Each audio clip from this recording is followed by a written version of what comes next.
किसी भी जगह की असली कहानी कौन सुनाता है? उसके पहाड़, उसके मैदान या फिर उसकी नदियाँ?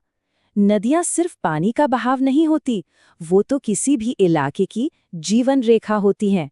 और आज हम हरियाणा की नदियों की एक ऐसी ही अनोखी कहानी को समझने वाले हैं।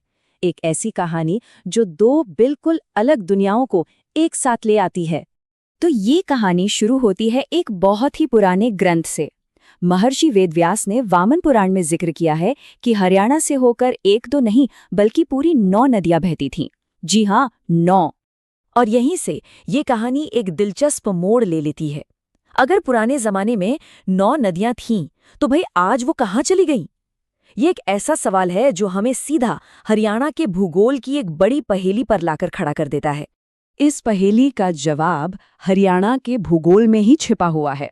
असल में इस राज्य का पूरा नदी तंत्र मतलब रिवर सिस्टम एक महान विभाजन पर टिका है। ये दो बिल्कुल अलग-अलग और एक दूसरे से एकदम उल्टे हिस्सों में बटा हुआ है। जरा इस बंटवारे को समझिए। एक तरफ है उत्तरी सिस्टम, जहां नदियां हिमालय की बर्फ से निकलती हैं, विशाल हैं और उत्तर से दक्षिण की ओर बहती हैं। और इसके ठीक उलट है दक्षिणी सिस्टम। यहाँ नदियां अरावली की पहाड़ियों से निकलती हैं, सिर्फ मानसून की बारिश पर निर्भर है और दक्षिण से उत्तर की तरफ बहती हैं। मतलब हर चीज में एकदम अलग। तो चलिए अपनी पड़ताल उत्तर से ही शुरू करते हैं। ये वो इलाका है जिसे हिमालय से निकले बड़े बड़े दिग्गज सींचते हैं और सही मायनों में हरियाणा की असली जीवन रेखाएं यहीं बहती हैं। और इन दिग्गजों में जो सबसे बड़ा नाम है वो है यमुना का। यमुना को सिर्फ एक नदी कहना ठीक नहीं होगा। ये तो पूरे हरियाणा की सबसे जरूरी धमनी है। एक ऐसी धमनी जो यहाँ के जीवन को और खेती को जिंदा रखती है। यमुना की कहानी किसी महाकाव्य की तरह है। इसकी शुरुआत होती है गढ़वाल हिमालय की ऊंचाइयों से, जहां यमुनोत्री और चंपासर ग्लेशियर पिघलते हैं। वहां से ये नदी बंदरपूंछ की पहाड़ियों से उतरती हुई हरियाणा में कलेसर नाम की जगह पर दाखिल होती है। हरियाणा में आने के बाद यमुना का सफर और भी अहम हो जाता है।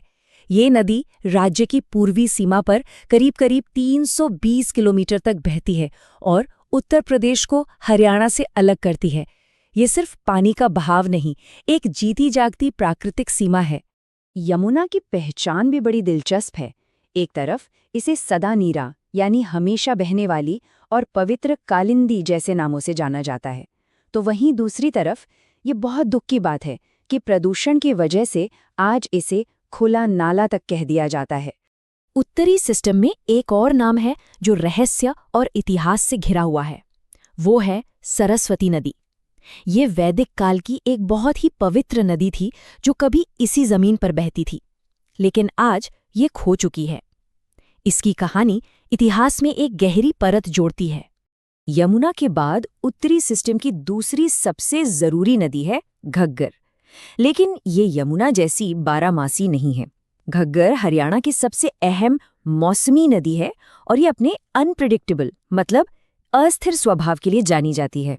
घग्गर की दोहरी पहचान है। जब मानसून आता है तो ये खेती के लिए वरदान बन जाती है, लेकिन कभी-कभी यही नदी इतनी विनाशकारी बाढ़ लाती है कि सब कुछ तबाह कर देती है। और इसी वजह से इसे हरियाणा का शोक जैसा दुखद नाम भी दिया गया है। तो अब कहानी का रुख मोड़ते हैं और दक्षिण की ओर चलते हैं, जहां एक बिल्कुल अलग दुनिया है। यहाँ की नदियां हिमालय के दिग्गजों जैसी विशाल और ताकतवर नहीं हैं। ये तो अरावली से निकली वो साहसी नदियां हैं जो सूखी परिस्थितियों में भी जीने का रास्ता खोज लेती हैं।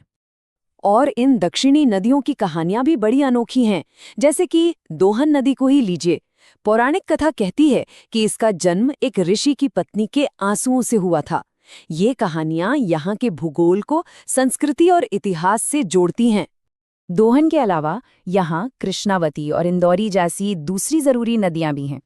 इन सब में एक बात आम है, ये सब अरावली की पहाड़ियों से निकलती हैं, सिर्फ मानसून में बहती हैं और ज्यादा लंबा सफर तय नहीं कर पाती। कुछ दूर बहने के बाद ये मैदानों में ही कहीं गायब हो जाती हैं। तो हमने उत्तर की विशाल नदियों को भी देख लिया और दक्षिण की छोटी मौसमी धाराओं को भी। अब असली सवाल ये है कि ये जो इतना बड़ा फर्क है, ये हरियाणा की जमीन और लोगों की पहचान को कैसे बनाता है? ये बंटवारा हरियाणा को एक तरह से चरम सीमाओं का राज्य बना देता है। देखिए, राज्य का उत्तरी और पूर्वी हिस्सा जहाँ साल भर बहने वाली नदियां हैं, वो इलाका पानी से भरपूर और उपजाऊ है। और वहीं दक्षिणी और पश्चिमी हिस्सा पानी के लिए पूरी तरह मानसून पर निर्भर है। एक ही राज्य के अंदर मानो दो अलग अलग दुनियाएं बसती हों। इन आंकड़ों से ये फर्क और भी साफ हो जाता है। एक तरफ यमुना 320 किलोमीटर और घग्गर 241 किलोमीटर तक बहती है, और दूसरी तरफ दोहन जैसी दक्षिणी नदी सिर्फ 50 किलोमीटर बहकर ही खो जाती है। जमीन आसमान का फर्क है। तो कुल मिलाकर ये सिर्फ भूगोल का बंटवारा नहीं है, ये हरियाणा की खेती, उसकी संस्कृति और वहाँ के लोगों के जीने के तरीके को तय करता है। यहाँ जिंदगी का मतलब ही है पानी की अधिकता और पानी की कमी दोनों के साथ लगातार तालमेल बिठाकर चलना। आखिर में हरियाणा की कहानी हमें सिखाती है कि नदी प्रणालियां सिर्फ नक्शे पर खींची हुई लकीरें नहीं होती, वो तो किसी भी जगह के इतिहास, उसकी पौराणिक कथाओं और पर्यावरण की जीती जागती डायरी होती हैं, जो बताती हैं कि कुदरत और इंसान कैसे एक दूसरे को बनाते और बदलते हैं। और ये सब हमें एक सवाल पर लाकर छोड़ देता है। क्या हमने कभी सोचा है कि हम जिस भी इलाके में रहते हैं, वहाँ की नदियाँ कौन सी कहानियाँ सुनाती हैं? वो कहाँ से आती हैं, उनका सफ़र कैसा है और उन्होंने अपने आसपास की दुनिया पर क्या असर डाला?